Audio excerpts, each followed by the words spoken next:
It's your boy DJ Akademiks, and now an album release date to a Chiraq rapper has got to be the anticipated date of their death. Now they take Biggie's song, You're Nobody Till Somebody Kills You, to the next fucking level. Now, a Chiraq rapper, his real name is Jevante Johnson, also known as Vano of Stain Gang. Yes, Stain Gang. He's 20 years of age, which is just a few years younger than I am. But he was shot on the 300 block of Oglesby Avenue in Calumet City and pronounced dead later that night. Now, medical examiners said that his death is a homicide and he suffered multiple gunshot wounds. In savage terms, the whole translation is he got caught lacking. Now, the value of life in Chiraq is obviously cheap, dirt cheap at that. And just stating the facts. We got to be real about these situations, and it's not even being disrespectful to the dead, but we have to put in perspective for those who see this life and they want to emulate it, and they feel like this is the best way to go to gain success.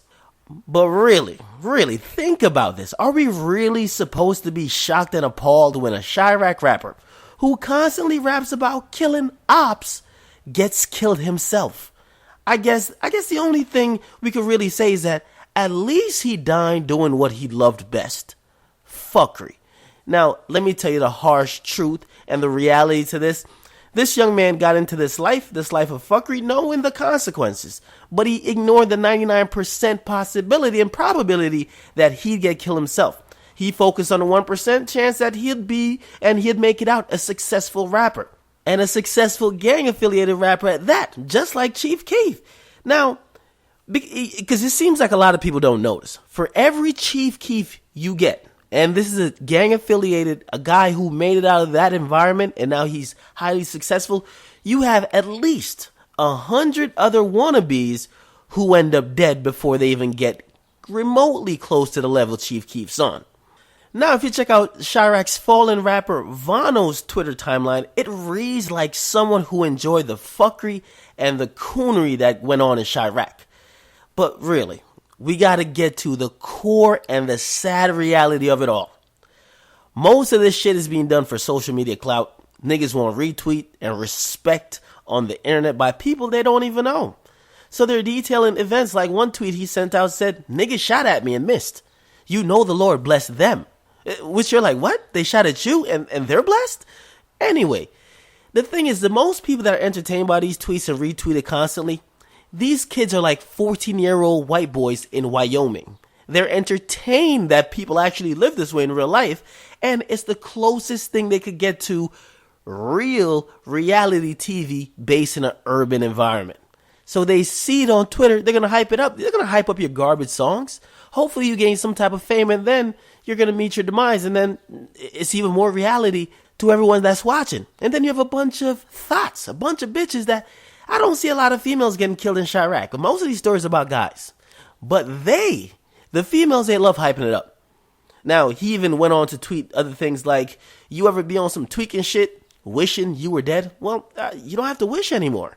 These type of tweets are self-fulfilling prophecy. You basically said you wanted to be dead. You wanted to be in this life where you're getting shot at like animals each and every day. You got niggas out here on the Hunger Games shit, like they're hunting for each other. Now you're shot. Now, you got to think about it. This kid, he barely got his feet wet in the war in Chiraq. He doesn't even have 1,000 people follow him on Twitter. He probably is what would be referred to as a baby savage in the war in Chiraq. Yet, he was doing all these things on social media, saying all these things, trying to get people to notice him. He even put out a song 5 days before his death, and the song was titled, how fitting, I Might Die. Now, as I said, it's self-fulfilling prophecy. You live this life, you talk about killing others, you have to expect that the most likely way that you're going to end up dying is maybe one of those people you're planning on killing, they're going to kill you. And that's why with these stories, you can't really have too much sadness. You can't be offering too much condolences, because the sad truth is that you can't want life for somebody else more than they want it for themselves. Until that mentality, which is an unpopular one in Chiraq, until that mentality that niggas want to live more than they want to die, because obviously I told you, dying is a trend in Chiraq. Niggas want to be block legends more than they actually want to live till they're 50. Until that mentality changes, 9 out of every 10 Chiraq rappers will be included in a story just like this. So it's your boy DJ Akademiks. You guys could react. What do you think about rapper Vano of Stain Gang out of Chiraq getting gunned down? Obviously, everyone's shocked, fucking appalled. Oh, how could this happen? But he endorsed the fuckery. He rapped about it. Obviously, he was living it. And I guess someone called him lacking. Now, it's your boy DJ Akademiks. I'm out.